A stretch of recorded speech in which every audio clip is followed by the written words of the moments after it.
Track Wrestling with Order of Merit winner from the National Wrestling Hall of Fame, Nancy Schultz, and today is June 6th, 2019. It would have been Dave's 60th birthday, but you turned 60 yesterday. When did you guys first find out that you guys had birthdays a day apart? Sometimes I think fate brought us together, which sounds kind of corny, but when I met Dave, we had both been at the Oklahoma State University the year before, and then transferred to University of Oklahoma, and then we met at the University of Oklahoma, and then found out our birth times were about 10 hours apart. So I'm on the 5th and he's on the 6th, and today is his birthday. And I was joking with a friend of mine. I said, I think just not about now, he still looks like he could have been 60 in some of his pictures. He had kind of an old man look going on when he was young. So. And you've talked about that he was cool because he was not cool. And talk about his style and his fashion and what he brought to the table. You know, Dave just had this really beautiful childlike mentality of enjoying the world, you know, and he really didn't care like what other people thought and what he was supposed to do and what he was supposed to wear and where he was supposed to go and how he was supposed to act. That he was very free thinking, and it was just a joy to be around him all the time, you know. He just didn't, I remember this one tournament, you know, he came back from doing a clinic in American Samoa, and he has on a lava, which is basically a wraparound skirt with his army boots, you know, and going to coach in the corner with his outfit on. So he definitely had a unique attitude about life. He was larger than life to a lot of people. When you're around that, did it resonate with you how big he was and the impact he was making? No, because I think the reason that he resonated with people is because when he was with you, he was with you.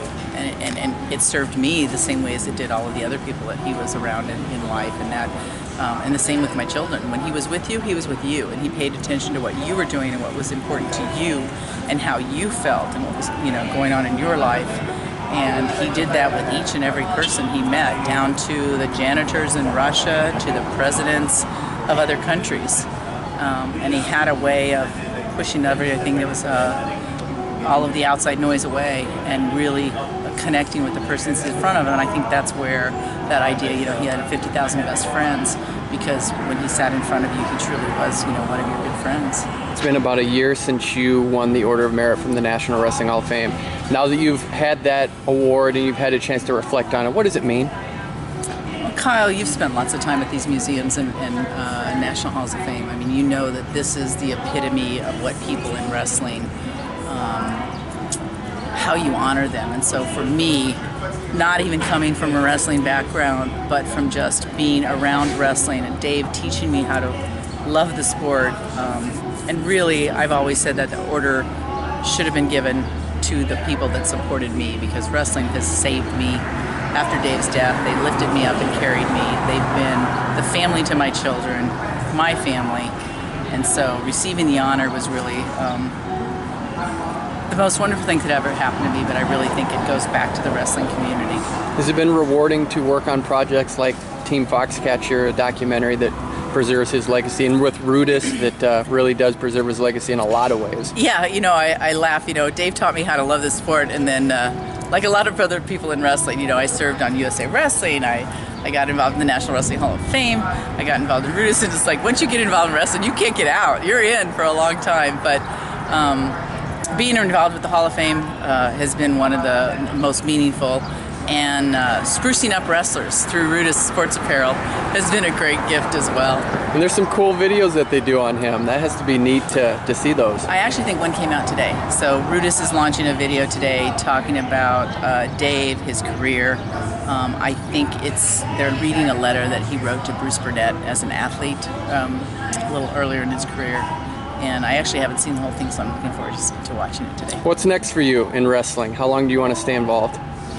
I missed a meeting. They signed me up for another round of the Board Hall of Fame, so I'm doing that. Really breaking new ground in Beat the Streets, Bay Area in California, so I'm on the board there. Obviously the Rudis is growing and stronger. We're taking over the sport of wrestling and making all those wrestlers look good. So at least the next 4 or 5 years I'm going to be heavily involved. Let's end with this, just a great Dave Schultz story if you have one. So this is embarrassing from my end, but the first time I met Dave, I asked him if his ears were birth defects. And obviously I learned that it was not. And it was from a long line of hard knocks and dedication to a sport. All right, thanks. Tough as nails, Schultz. Tough as nails. All right, thanks.